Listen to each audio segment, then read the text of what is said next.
నామినేషన్ల ప్రక్రియ ప్రారంభమైంది. ఓటర్లను ఆకట్టుకునేందుకు రాజకీయ పార్టీల అభ్యర్థులు తమ ప్రచారాలను ముమ్మరం చేస్తున్నారు. ఎన్ఆర్ఐ బోనెల విజయచంద్ర పార్వతీపురం తెలుగుదేశం పార్టీ అభ్యర్థిగా పోటీలో ఉన్నారు. విదేశాల్లో స్థిరపడిన బోనెల విజయచంద్ర అసలు ఎందుకు రాజకీయాల్లోకి రావాలనుకున్నారు?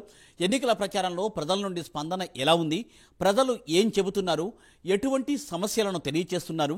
ప్రజల సమస్యలను ఏ మేరకు పరిష్కరిస్తారనే విషయాల గురించి తాజా సమాచారాన్ని మా ప్రతినిధి రామగోపాల్ అందిస్తారు. నామినేషన్ ప్రక్రియ ప్రారంభం కావడంతోనే రాజకీయ పార్టీలు తమ ప్రచారాలను హోరెత్తిస్తున్నాయి. పార్వతీపురం మన్యం జిల్లాలోని తెలుగుదేశం పార్టీ నుంచి పోటీ చేస్తున్న బోనెల విజయచంద్ర మనతో పాటు ఉన్నారు. అసలు ప్రధానంగా పార్వతీపురంలో ఉన్న ప్రచారాల్లో ప్రజల నుంచి వచ్చిన వినతలు ఏంటి, ప్రధాన సమస్యలు ఏంటి, ఏం గుర్తించారు, ఏ మేరకు వాటిని పరిష్కారం చేస్తారనేది మనం అడిగితే తెలుసుకుందాం. చెప్పండి బ్రదర్, అసలు ప్రధానంగా మీరు నమస్తే ప్రధానంగా మీరు ఇప్పుడున్న జరుగుతుంటే రాజకీయ మీ స్థానికులు అయినప్పటికీ కూడా ఎన్ఆర్ఐగా మీరు ఉన్నారు. సో ఈ రాజకీయ నేపథ్యంలోనే పార్వతీపురం వచ్చారు. ఇప్పటి వరకు ప్రచారాల్లో పార్వతీపురంలో ఉన్న ప్రధాన సమస్యలు ఏంటి, ఆ సమస్యలను ఏ విధంగా గుర్తించారు, అలాగే తాత్కాలికమైన సమస్యలు ఏంటి, దీర్ఘకాలికమైన సమస్యలు ఏంటి, అవి ఏ విధంగా గుర్తించారు, వాటిని ఏ విధంగా పరిష్కారం చేస్తారని నిశ్చయించిన పరిస్థితి. నమస్కారం అండి. మొట్టమొదటిగా నేను ఒకటి విషయం ఖండించాలి. నేను ఎన్ఆర్ఐని కాదు, పక్కా ఇక్కడ పార్వతీపురం అనే 16 అనాల పార్వతీపురం అనే నర్సిపురం నాది. నా ఫ్రెండ్స్ ఎన్ఆర్ఐస్ ఉండొచ్చు, కానీ అది నా నేటివ్ ప్రోపగండా. సో అందుకని అది ఫస్ట్ అని ఖండిస్తున్నాను.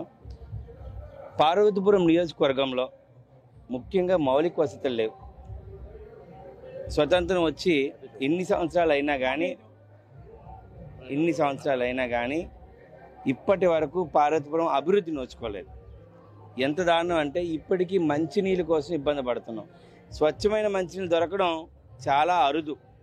3 రోజులకి వారం రోజులకి నీరిచ్చే పరిస్థితి.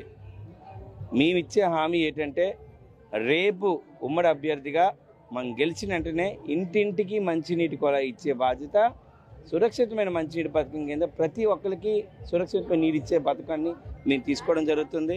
ఇక పార్వతీపురం విషయానికి వస్తే ప్రధానంగా పార్వతీపురం అర్బన్ డెవలప్మెంట్ అవుతూనే ఉంది. దానికి తగ్గట్టు చర్యలు తీసుకోలేదు.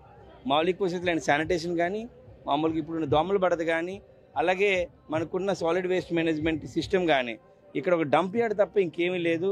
దాన్ని కూడా జీరో వేస్ట్ మేనేజ్మెంట్ చేసే పదంగా మేము తీసుకెళ్తున్నాం. పార్వతీపురం పేరుకే పెద్దది, పేరుకే చాలా ఉన్నదే తప్ప దానికి తగ్గట్టు డెవలప్మెంట్ ఇప్పుడున్న ఎమ్మెల్యే కానీ ఇంతకు ముందు ఉన్న ఎవరు కూడా పట్టించుకోకపోవడం అనేది చాలా బాధాకర విషయం.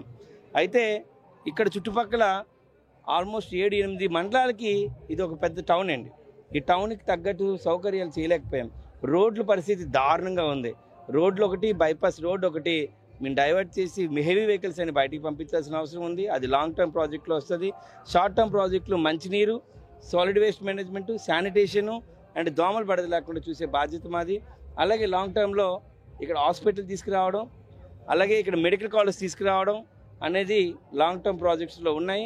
ఇక మీ మేజర్గా వస్తే ఎడ్యుకేషన్ ఇన్స్టిట్యూషన్స్ అసలు లేవు. ఇప్పటికీ మా పిల్లలు చదువుకోవాలంటే పక్క జిల్లాలకో లేదంటే పక్క రాష్ట్రాలకు వెళ్ళాల్సిన పరిస్థితి. డిగ్రీ తర్వాత పీజీ ఎవరైనా చదవాలంటే అయితే విజయనగరం, విశాఖపట్నం వెళ్ళే పరిస్థితి. ఇన్ని సంవత్సరాలు అయినా కానీ పీజీ కాలేజ్ లేకపోవడం మమ్మల్ని చాలా బాధకి గురి చేస్తున్న విషయం. రాగానే ఇక్కడ ఇన్స్టిట్యూషన్స్, వొకేషనల్ కోర్స్ ఇన్స్టిట్యూషన్స్ తీసుకొచ్చి ఇక్కడ చదువుకునే పిల్లలకి ఇక్కడే పీజీ కూడా చేయించే విధంగా మేము తయారు చేయడం, ఇవన్నీ కూడా షార్ట్ అండ్ లాంగ్ టర్మ్. అంటే ఇది చాలా అభివృద్ధికి దూరంగా పెట్టడం జరిగింది. ఇప్పుడు 0 నుంచి స్టార్ట్ చేయాల్సిన అవసరం ఉంది. గత 5 సంవత్సరాల్లో ఆయన ఓన్లీ రాళ్ళు శంకుస్థాపన తప్ప మరేమీ చేయలేదు. పార్వతీపురం మన్యం జిల్లాగా ఏర్పడడంతో చాలా వాసులు చాలా మంది హ్యాపీ ఫీల్ అయ్యారు. అంటే ప్రజల్లో ఉన్న ఆశలు అడియాసలు అయ్యాయి అంటారా? లేదండి. సో జిల్లాగా ఏర్పడడం మేము చాలామంది సంతోషకరమైన విషయం యాక్చువల్లీ. ఎందుకంటే ఇది పెద్ద రెవెన్యూ మండలం. ఇంతకుముందు ఉమ్మడి జిల్లాలో ఉండేటప్పుడు కూడా రెవెన్యూ పరంగా చూసుకున్నా, బయాలజికల్గా, జువలాజికల్ మనం ఎలా చూసుకున్నా, భౌగోళికంగా చూసుకున్నా పార్వతీపురంకి ఒక చరిత్ర ఉంది. పార్వతీపురంకి ఇక్కడ సబ్ కలెక్టర్, ఎస్పీ కూడా, డిఎస్పీ కూడా ఉండేవారు. అంతగా రెవెన్యూ దాన్ని ఇప్పుడు జిల్లా చేయడం కూడా చాలా అవసరం. అయితే జిల్లా చేసి వదిలేశారే తప్ప ఈ వైఎస్ఆర్సీపీ వాళ్ళు దానికి తగ్గ నిధులు కానీ దానికి తగ్గ చర్యలు కానీ చేయలేకపోవడం దురదృష్టకరం. అందుకని ఇంకా వెనకబాటుతనంలో ఉన్నాం. రేపు రాగానే కొత్త జిల్లాలు, అదే మన్యం పార్వతీపురాన్ని నిజంగా రాష్ట్రంలో అభివృద్ధి చెందుతున్న జిల్లాగా, అభివృద్ధి చెందుతున్న నియోజకవర్గంగా చేసే బాధ్యత మేము మా పార్టీ తీసుకోబోతుందని మీకు తెలియజేస్తున్నామండి. అంటే ఈ ప్రచారాల్లోని ప్రజల నుండి స్పందన ఎట్లా వస్తుంది? అట్లాగే మీకు ఏదైతే ఉమ్మడిగా ఉన్న జనసేన కానీ బీజేపీ కానీ కార్యకర్తలు నాయకులు ఏ విధంగా సహకరిస్తున్నారు? అసలు ఏంటి పరిస్థితి? అద్భుతంగా ఉందండి. ప్రజల్లో స్పందన స్వచ్ఛందంగా రావడం అనేది, అసలు ఈ ఉమ్మడి అభ్యర్థిగా నేనుండడం అనేది, ఎందుకంటే నా క్యాడర్తో పాటు తెలుగుదేశం క్యాడర్తో పాటు జనసేన అలాగే బీజేపీ వాళ్ళు కూడా రావడం మాకు చాలా బలాన్ని ఇచ్చింది. ఎందుకంటే ఇందులో అనుభజ్ఞులు ఉన్నారు, యువకులు ఉన్నారు, మహిళలు ఉన్నారు.